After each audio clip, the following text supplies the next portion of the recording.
The broadcast is now starting. All attendees are in listen-only mode. Welcome to today's webinar entitled Decoding Strategic Asset Management.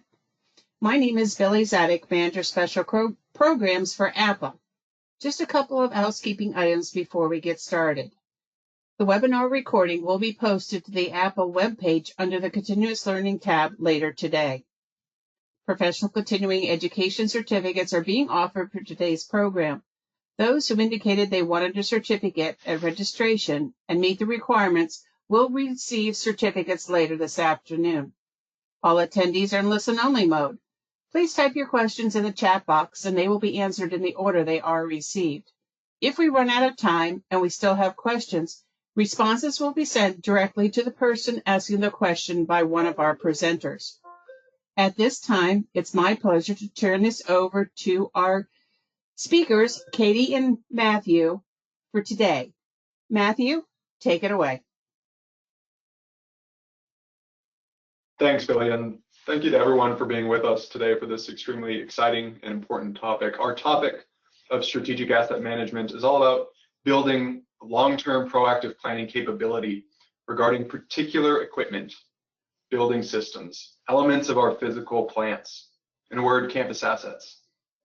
Strategic asset management and the methodologies and tools associated with it clarifies fiscal planning, enables what-if scenarios and objective decision-making, and ultimately aids institutions in transparently optimizing their investment decisions. And I'm thrilled to have the opportunity to present the topic to the APA community today, and to be doing so with my excellent co-presenter. So I am Matthew Hamilton, National Business Manager for Education Markets with Siemens Smart Infrastructure, and couldn't be happier by the fact that I'm joined today by Katie of Brightly Software. Katie? Hi. Yeah, I'm Katie Gramajo. I'm currently the Senior Industry Marketing Manager for Education, but prior to that, I was one of you. I have my CEFP from APA, so make sure you get your certification. And I used to be the Director of Operations at the Windward School in New York, which has 3 campuses in Westchester and Manhattan. And then I was, prior to that, a long, very wordy title that meant I did operations and facilities and sustainability at Campbell Hall, which is a school in Los Angeles. So I'm excited to be here. Excellent. And Katie, I know you have so much great information you're going to be covering today, like gathering asset information and moving from tactical or reactive asset management ultimately into strategic asset management, the APA model, and finally the indispensable tool of asset investment planning software. And I'm excited for all of that, but as we start off, I'm thinking I'm going to root today's conversation in one of the mega trends that is shaping and indeed enabling the evolution of strategic asset management today, and that's digitalization, like we can see on the slide. Something that's transforming all aspects of our institutions and which has buzz everywhere. From business journals like Harvard Business Review to management consultancies like Gartner, there's publications and methodologies for implementing successful digital transformations all over the place. The Chronicle of Higher Education has an entire online digital transformation resource center for institutions. And we have entire conferences dedicated to digitalization, like the Digital University Conference this past May, supported by Inside Higher Ed and Times Higher Ed. It is the defining zeitgeist of the time. And it's really proliferating across all areas of campus life. Really, there's no single aspect of campus life, as we turn to the next slide, that remains untouched by digitalization, but there are a few areas that the impact of digitalization has become most visible and most impactful. From academics and student success, things like online learning platforms and async content, to digital course catalogs and learning management platforms. In facilities and operations, we have smart building technologies, a proliferation of building sensors and IoT, operational and informational technology convergence, and advances in predictive maintenance and support systems. And even at the finance and administration level, from admissions and registrar platforms, student service apportionments, and critically, in the category of financial resource allocation. It's this last category of financial resource allocation that that really most aligns with today's topic of strategic asset management and the associated tools like asset investment planning software, AIP software, something that really becomes a translator and a bridge between facilities and finance departments. And that bridge has never been more necessary. Why?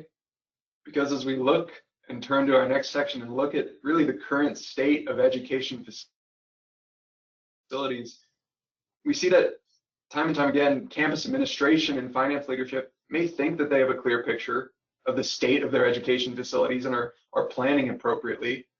But everyone on this call knows that there's a country mile between the needed and allocated fiscal funding that our institutions receive for facilities.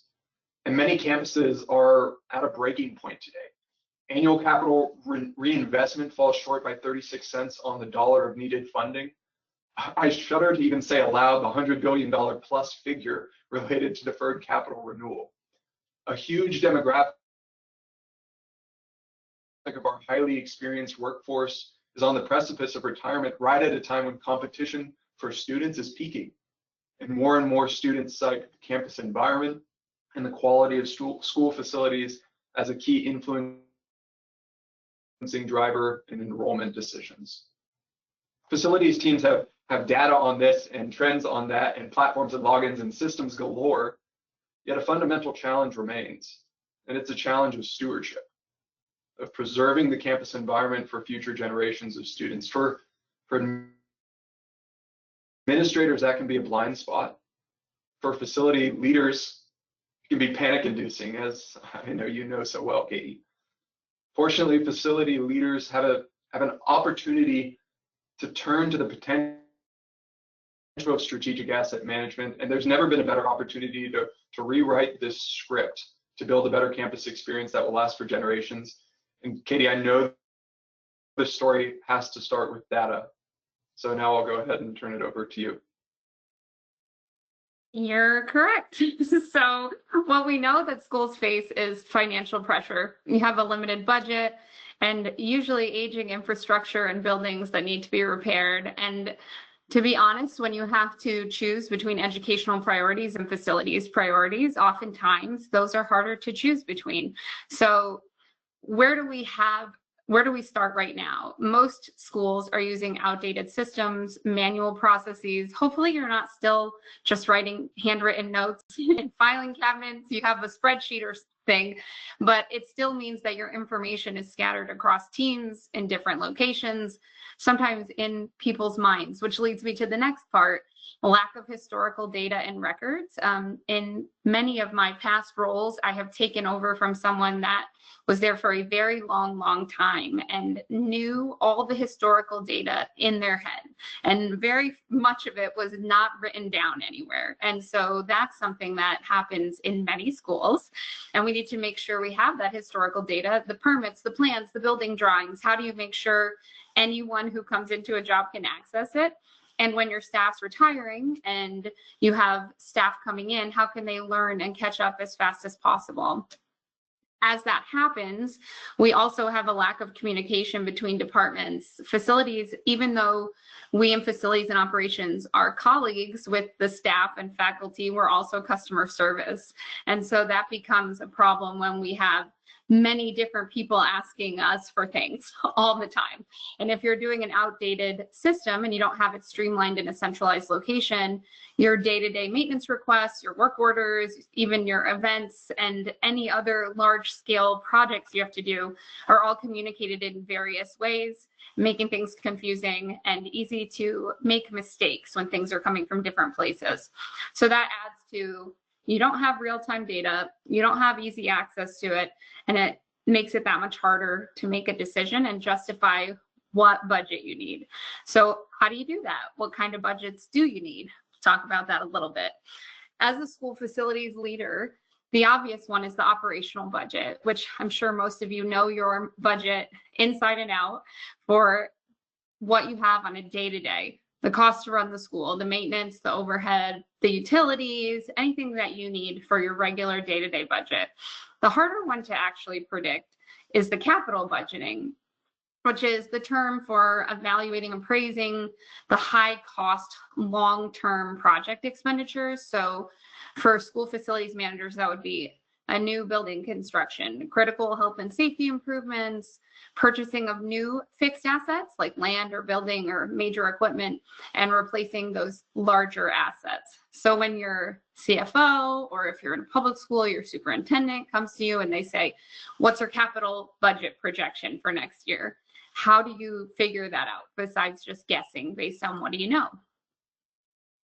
Well, I think really what you need to do is think about all the things that you have to deal with on the day-to-day basis first. You're juggling all the things, you're plugging the leaks. I always use that Donald Duck cartoon as the example. I'm sure everyone knows it, where he plugs one leak and then another one sprouts out and then another one sprouts out.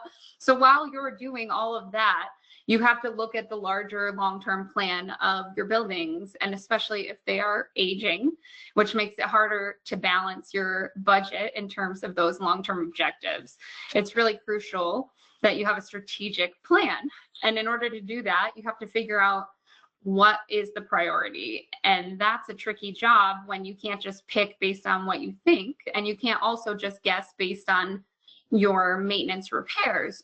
Another example I use personally as someone who is terrible at my own car is that I don't know when I go to a mechanic, if they say I need to fix something, I don't have the knowledge to say yes or no. I just kind of go, okay, sounds good. And then I come home and my husband says, why did you do that? We could have waited 5 more years. So if you don't actually know, then you don't have the data to prove it.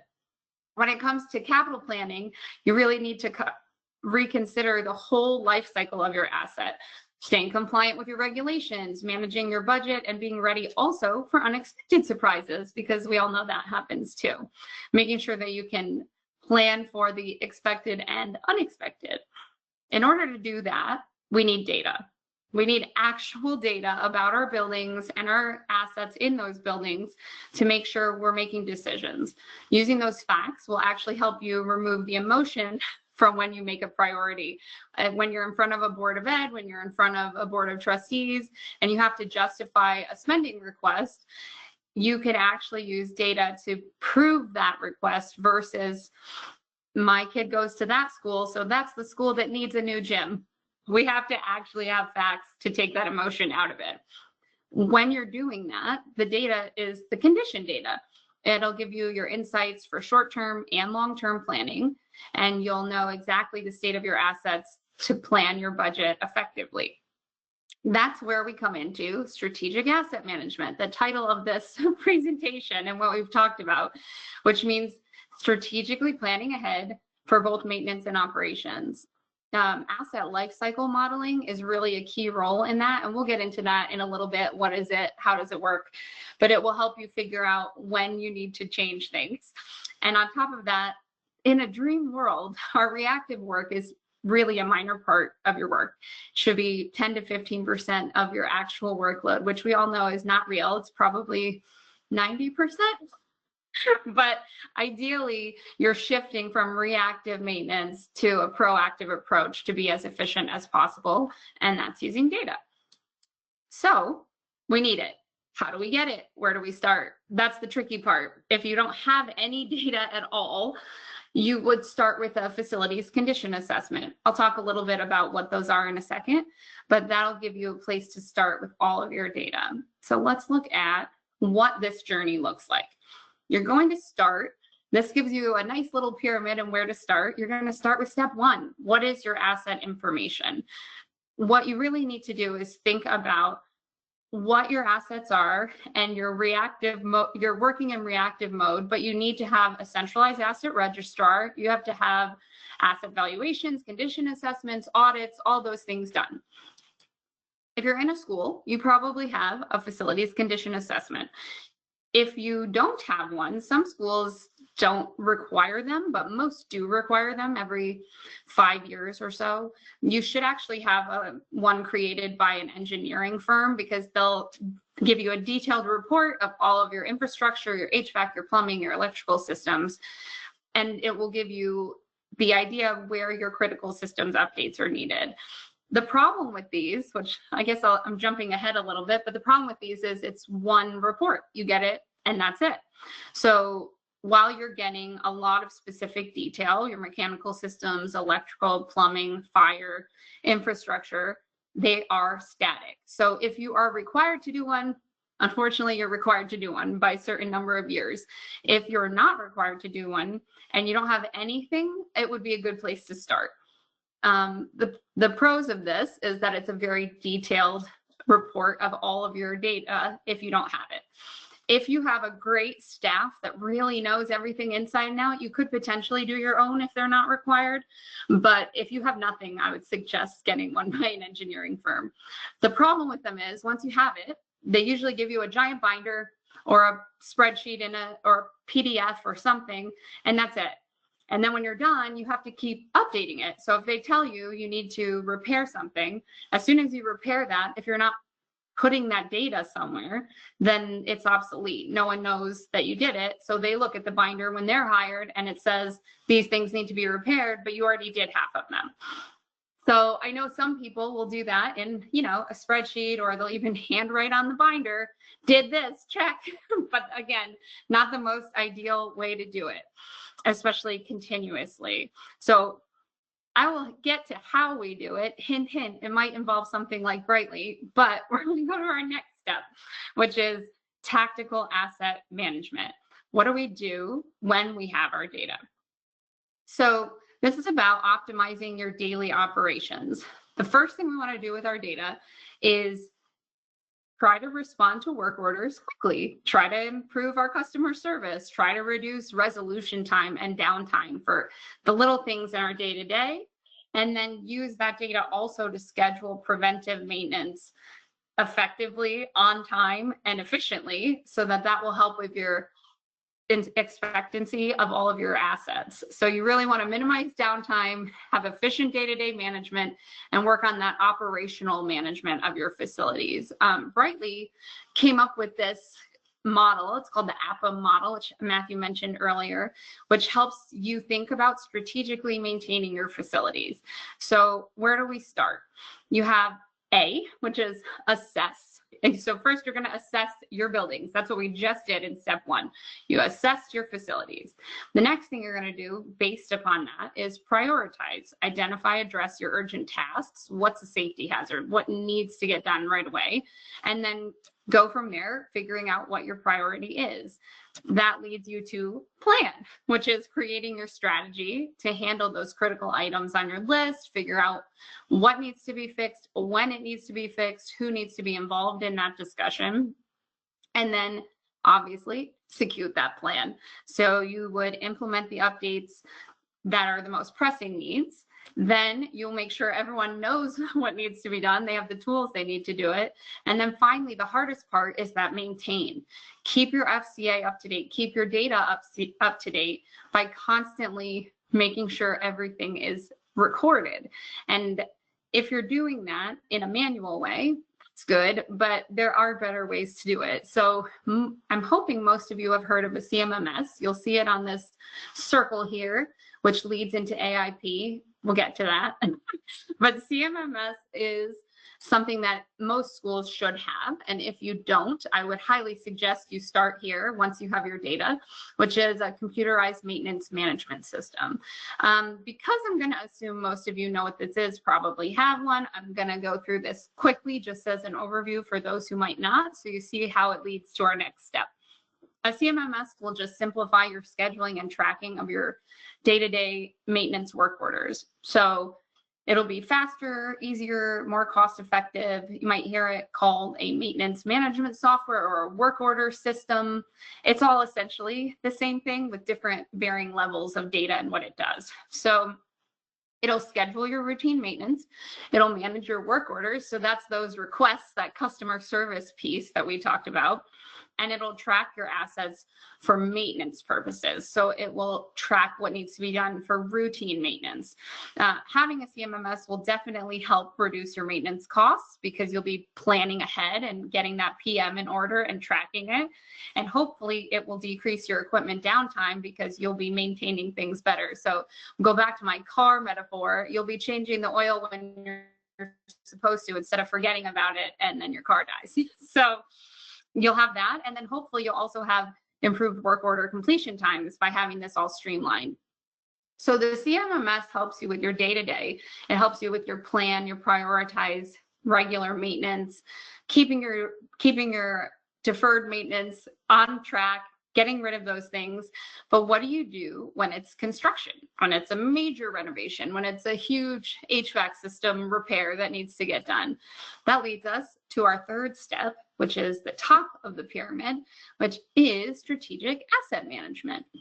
So if that's our goal, what does that mean? In schools, a lot of people call it capital planning. You might call it strategic asset management, but I had not called it that prior. We always called it capital planning or capital investment plans. So what a strategic plan would be for your assets is having a capital investment plan and reporting, being able to run various what if scenarios, meaning exploring potential budgeting options, trying to predict various outcomes depending on emergencies or other future options. Let's say if you're in a public school district, if you have a huge influx of people because you have a new apartment complex being built, then you're going to have more students. Then you're going to have to figure out where those students are going to go. And potentially that's a construction project or a real estate project because now you have too many students for your current building. So being able to plan all of those things is very important. The next thing is prediction modeling. So actually predicting what could happen is something that's possible if you're doing it right with strategic asset management. And then finally, overseeing and managing your projects well so they align with your strategic goals. Every school has strategic goals, whether they'll be academic or general strategic goals. And you have to make sure those things that you're prioritizing and you're deciding fit what the administration wants for the school and the school community in general.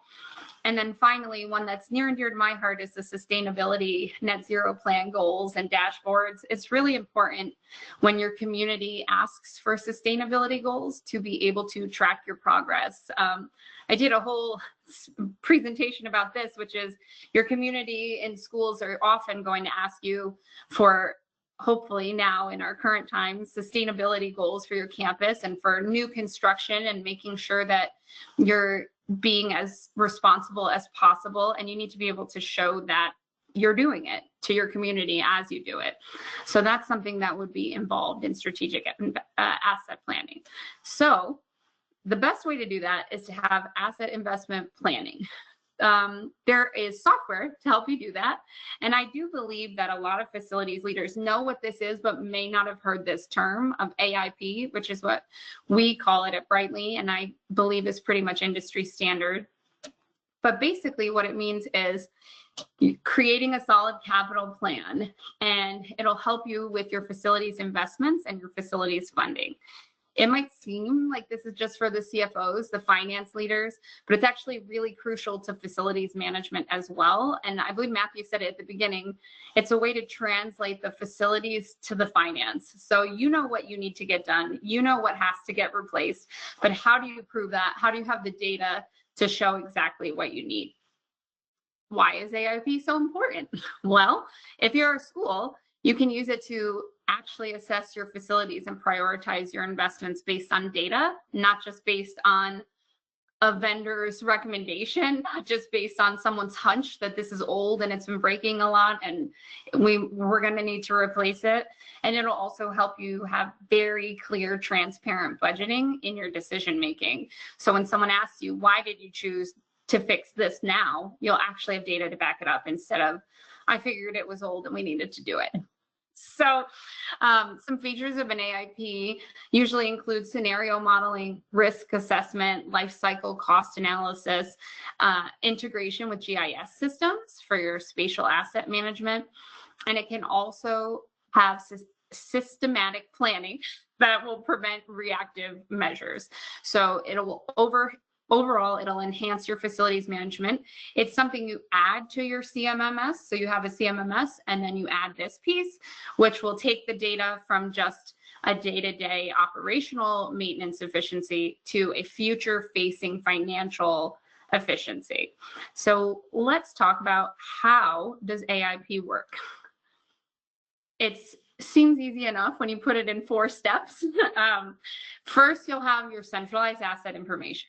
So this is the thing we talked about. It takes your FCA data, your asset condition, and it allows you to easily keep track of the updates and work as they're done, not just as a work order, like check, I did it, the ticket's closed, but also involving the financials with that project so you can keep your budget in check. It also will integrate with your CMMS data, like I said. So that will link your asset inventory to all your preventive and work order maintenance activities. And then it will leverage an insight benchmark. So unlike a CMMS, the AIP will provide you insights into your assets that will have industry benchmarks. We'll talk about those like FHI and your condition assessment, as well as end of life estimates and risk scores. And then finally, it will support your budget requests, which I've been saying over and over again, but I'll reiterate it, which is it will give you a compelling data-driven budget request. It will help you develop a capital plan, and it can even forecast up to 30 years to create a plan that's comprehensive, that also keeps into account possible changes and scenarios. So what does AIP look like? Now, I am not a salesperson. I know I seem like one, but I'm not. But I do know that an AIP solution is something that I had a hard time envisioning until I could see it. So we did want to show you what one of our AIP solutions look like, just so you can understand some of the possible things it can do and what that can look like. If there's another one out there, you're welcome to look into it, but I will say that we were just named both US News and Newsweek's best asset management software for schools and universities. So just remember that. But let's talk about what it could look like. You have a data story. You're taking your data from your CMMS and you're putting all the information in here. So here we have an air handling unit. We have all the information about it in this system. I'll point out a couple things and I'll pull them up so you can see them up closer.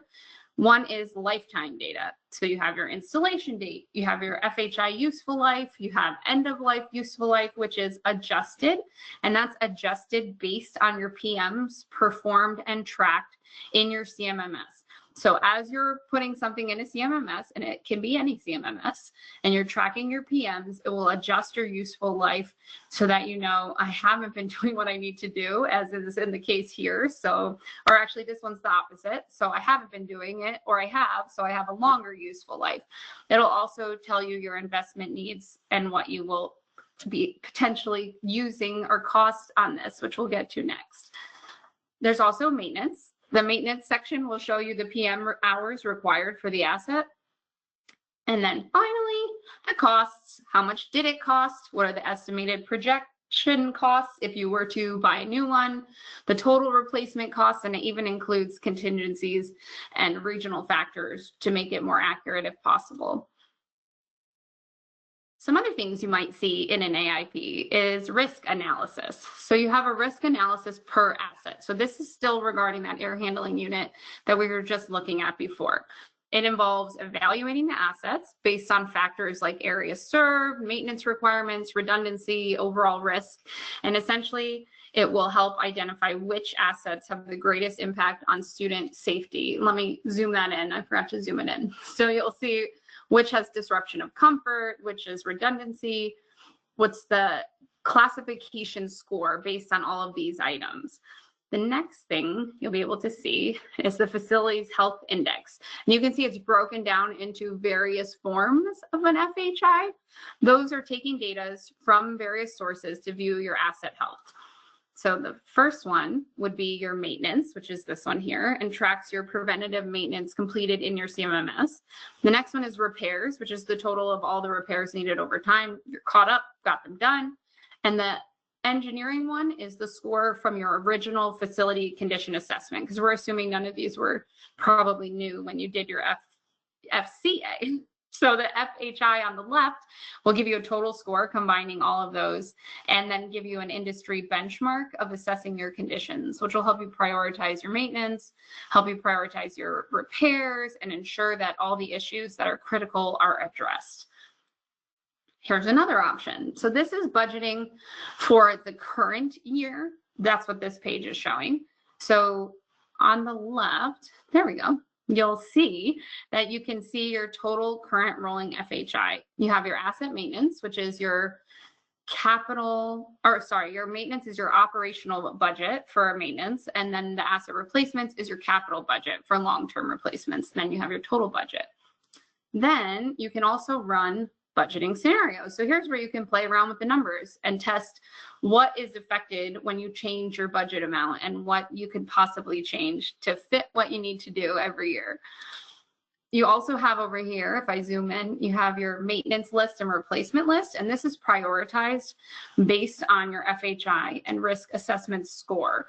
You can always remove risk if you would like and just do it based on FHI, but it'll sort it in a priority.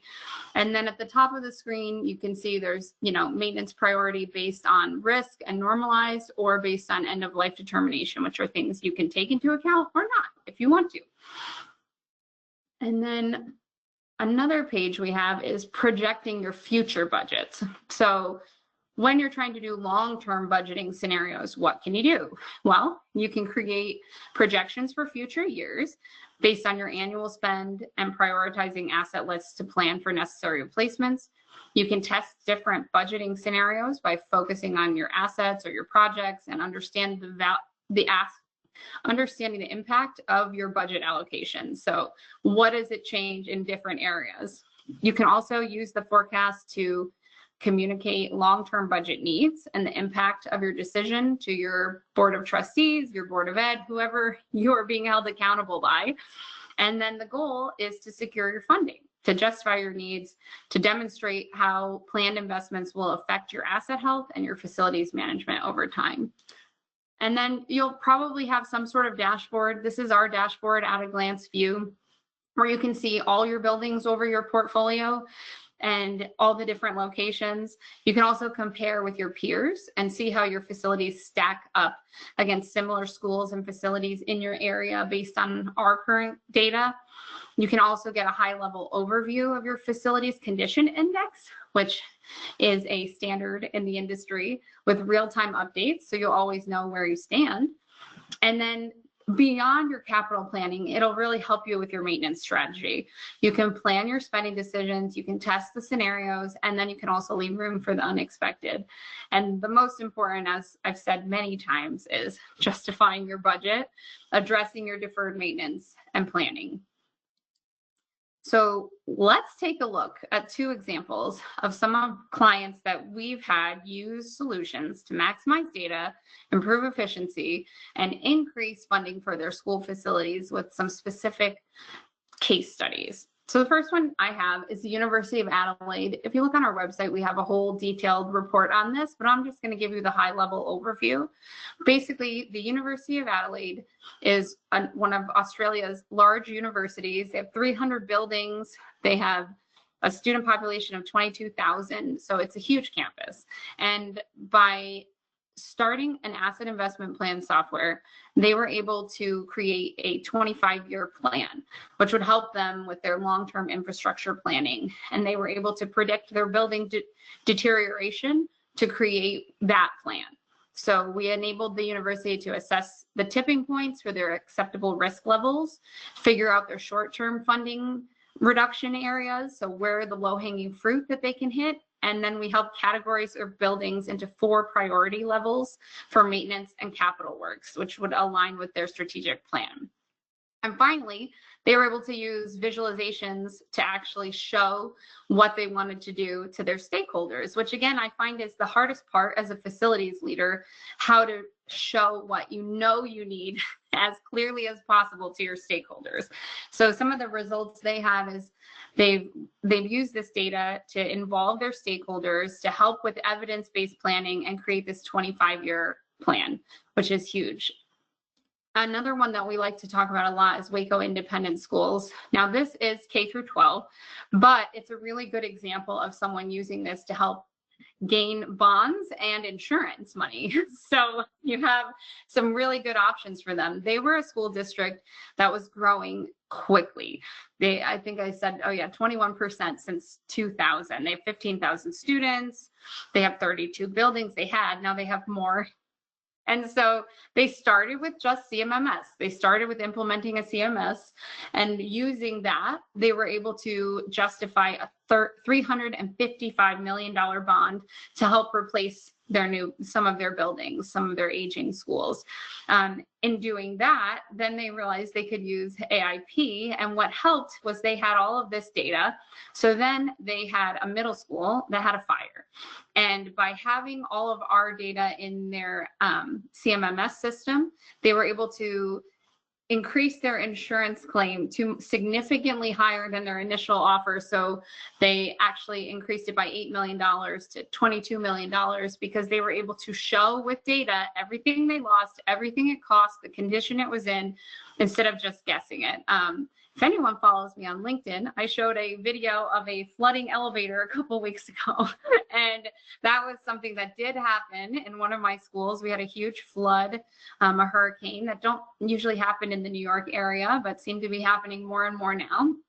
And so we had to do a massive insurance claim, and having that data just makes it so much faster, so much simpler than literally going through every single thing and recounting and counting it and pulling it out and making sure that you do what you have to do. And then for us, and I'm sure it was similar here, we had to clean the schools so people could go to school, but we still had to leave all the ruined things so insurance could do the claim. So there's a whole lot of logistics in something like that, where if you have all of this data already in a system, that would help you do it a lot faster and hopefully get that information to insurance faster and get you more money. We're also able to help them raise their facilities budget from $500,000 to $3 million annually by giving them this data. We also increased their work orders from 4% to 20% success rate. So that was huge. And we were able to help them move to proactive maintenance. So all of that happened from starting with CMMS to moving to AIP. And that's thanks to data. So we talked about a lot so far. When you're managing facilities and assets, it's overwhelming. There's a lot that you have to know. There's a lot that you have to be in charge of on top of your day-to-day responding.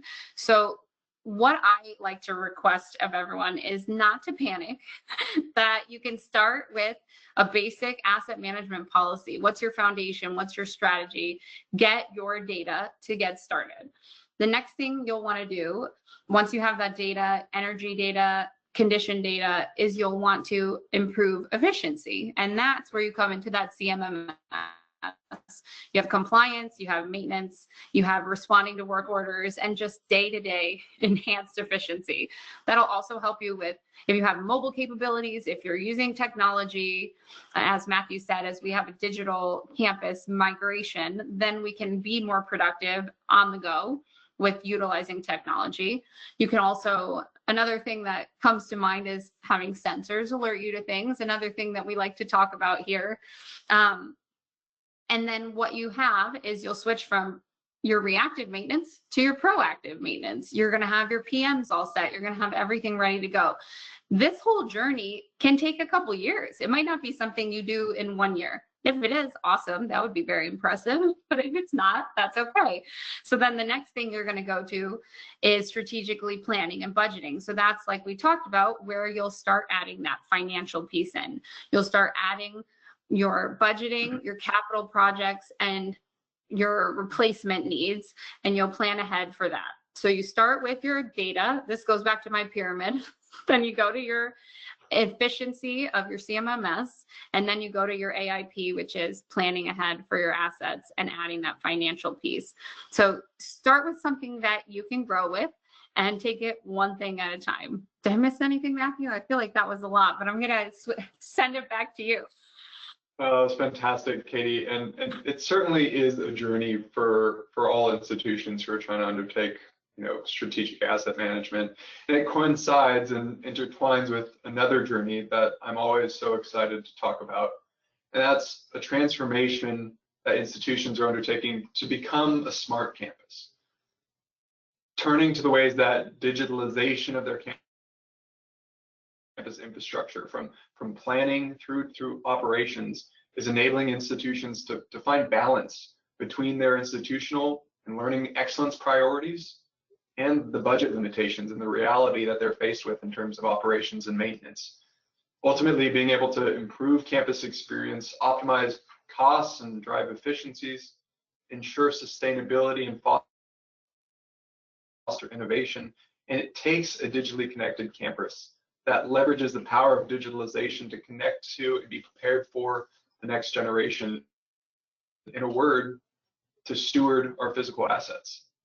There's nothing that could be more relevant to this idea of a smart campus than strategic asset management and asset investment planning software. So we're so thankful that everyone had a chance to join us here today. And I think we have an opportunity to open it up to some questions. Is that right, Billy? Has there been anything that's been coming in as we've gone through the content here? Yes, we have plenty of questions to get started with. Okay. Great. Great. Our first question is regarding cleaning services. Does this technology work for cleaning? Meaning for your like maintenance, I would assume, like your janitorial staff. It definitely yes. can in terms. It definitely can in terms of like a CMMS, because your maintenance janitorial staff, I'll call it that because that makes it clear what we're talking about, not repairing facilities, can respond to work orders, can respond to tickets essentially. So if there's an evening event that they have to clean up after, that can be something in your work order system. If there's something that, there was a huge spill during the day and we just closed the door and they need to get to it, then we can put that all in there, especially as I know most janitorial is evening, as you're transitioning staffs, and they won't miss anything. They'll have it all in their system. So it can definitely be used by the maintenance janitorial staff. And the best part about it is, I believe I mentioned it has mobile capabilities. So I know my past staff did not like using a laptop and sitting at a desk. They wanted to just do it on their phone as they're in the field. And it makes sense. You're in a building, you're somewhere, you want to mark that you did something, you want to update it. So it is the best way to make sure nothing gets forgotten. If not, you have, your team coming back to the office at the end of the night, and potentially there's human error there. They forget something they did, they forget to update something. So it does give you that accessibility. I hope that answers that question. Okay. Our next question is, does the AIP adjust the useful life of an asset based on the preventive maintenance automatically? What is it based on, and is there a formula? It does. It's based on your CMMS data. So if you have your PMs put in your CMMS, it will adjust your useful life of your assets based upon what you have done. Therefore, like if you're on track and you're doing everything, it will increase the useful life because you've been maintaining it appropriately. I'm not a tech expert, so I could not tell you the formula it uses, but we can definitely get back to someone and put it in our email that we send out after that, if someone's a techie that wants to know for sure. Okay, thank you for that answer. Our next question is, how does the data transfer from CMMS to AIP? Is there a connector? There is. It does it automatically. So you don't have to push it through. You don't have to do anything. It will do it for you. Okay. Can the risk criteria or other criteria be modified per user, or is it contained within the technology? That's a good question. I know you can. There's different functionalities of who's using it, so an administrator can see more than like a day-to-day user in the software. I'm not 100% sure if you can change the specifics. You can change, like I showed you, some of the things that will allow you to factor certain things into the risk and other things that you might not. But that's a very good question that we can connect that person with product if they have specific questions about the product. Okay, thank you. And our next question is, what are all CMMS systems compatible with AIP? With ours, yes. Can't make promises with others, but you can use a CMMS that is not Brightly's with Brightly's AIP. Same with, I'm sure there's another similar system, but yes, you can. Okay. And we've got a couple more questions, and let me scroll down here a little bit.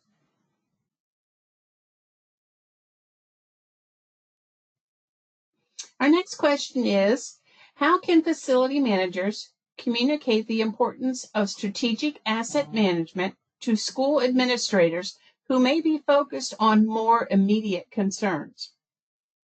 That's a good one. Matthew, you want to answer it? You want me to answer it? I'm sure you know this one too. Go for it, Okay. Katie, and I'll see if I I have think anything to add. I think for us, jump in if I miss anything. What I would say is what we talked about, which is the administration. Sometimes it's the squeaky wheel that gets their ear. So they do a project because someone is talking about it a lot, and maybe it's someone influential, depending on what kind of school you go to. On top of that, they may not understand, they might see something that's visually need of repair, but might not actually be the right choice, right? We know that the less exciting things are often the most important, the HVAC system, the air quality, all the things you can't see that affect your day to day. So the most important thing we can do as facilities leaders is show what we need and use data to prove it. And if you're trying to talk to that finance leader, they're going to ask you, what's the ROI? If I'm spending this kind of money, what's the cost savings? What's it going to give me? Why is it worth doing this now over repainting the gym because I really want that to look prettier? And so that's an example, but you know what I mean. So it'll show you how to prevent major issues from coming up that are unexpected. It'll give you data to show the cost savings of doing it now. If you're involving an energy manager, it'll show you, we all know with our own personal homes as well, like if you're using an energy efficient system versus an old one, how that will actually help you save money. And then it'll also show you what I find is most intriguing to administrators, how to minimize disruption to school. No one wants to cancel school. No one wants to send kids home. No one wants to close a building or move an event. So how is this the most risk-filled asset that needs to be changed to avoid a disruption? So, and it'll give you charts, graphs, all sorts of things that you can use that you don't have to create yourself. So that's nice. Okay, our next question. One thing I might add to that, Katie, is, Billy, going to jump in on just add a little more color to that last one. You know, we described asset investment planning as being a translator, right, between facilities and finance. If you can bring something to your finance department and saying that this can help, you know, us have really clear, objective, long-term capital plans based on the actual quality of all of our infrastructure. We could do what-if scenarios and modeling out risk, you know, investment and risk priorities, or some of these other low-risk items that have high impact for our community members, like a painted gym or something like that. If we could have that objective decision-making process and bring a lot of transparency to the needs so that we can stop being that squeaky wheel and we can be on the same page, I think there's a lot of resonance for what facility and finance leadership are looking for in terms of that objective planning. And I guess, Katie, almost as many, you know, people who are enthusiastic about AIP and some of the tools of strategic asset management, you know, that comes from the administration suite versus facilities having to pitch the idea to them. I think there's a lot of interest and a lot of resonance across the board there. Great. Mm-hmm. Okay, our next question is, are there AI features integrated into the technology?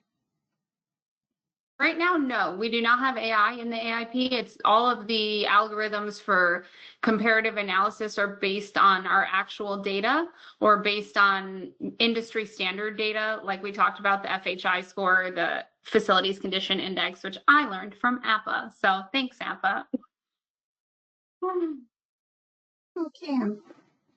And we're getting the questions about slides. So we do have copies of the slides from the presentation today.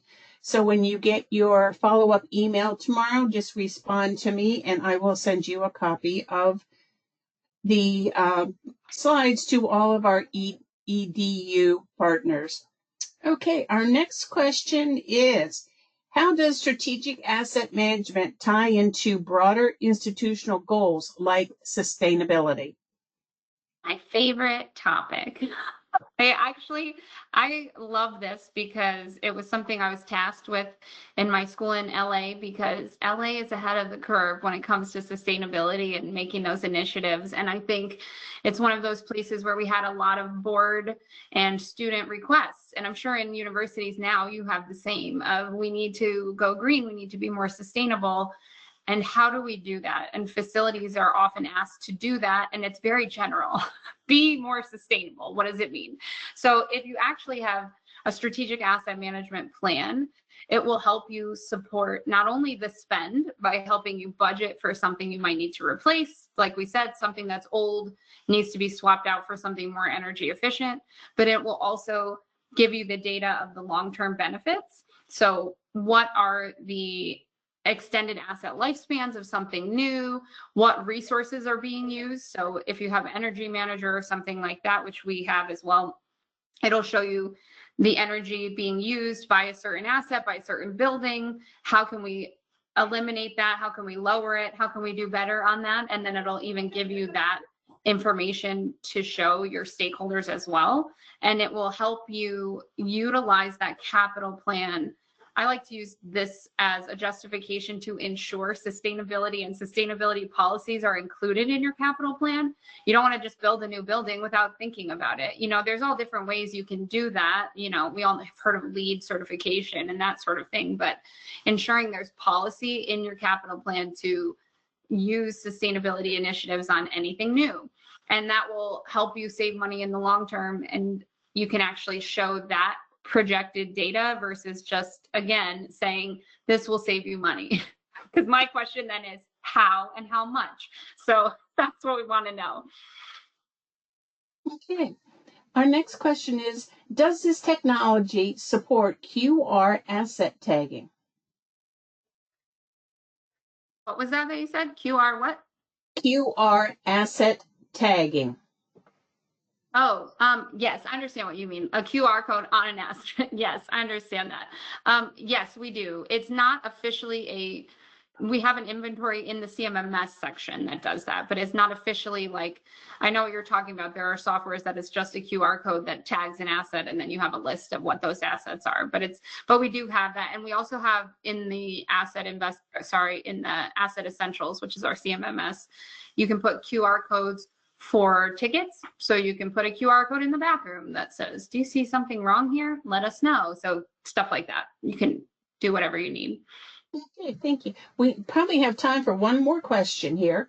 How can facility managers use the information presented to make a case for increased funding or resources?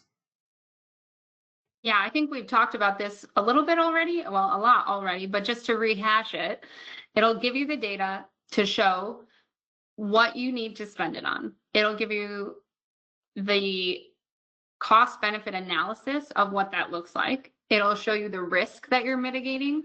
So the cost savings from avoiding emergencies, breakdowns, that sort of thing.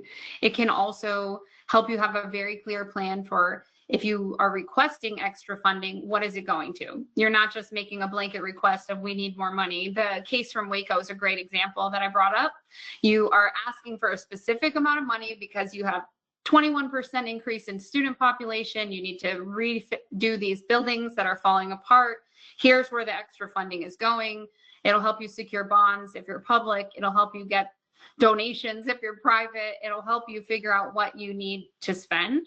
And then ideally, the best part about it, in my personal opinion, is it gives you a simple way to show your stakeholders, because it's giving you visuals, it's giving you charts, it's giving you data that shows your stakeholders what you're requesting it for and why, which is a lot harder to explain without it. Okay, we have time for just one more question, and it is, can ISO 55000 series standards be integrated into your technology? For example, They're based on that. Yeah, continual improvement processes. Correct.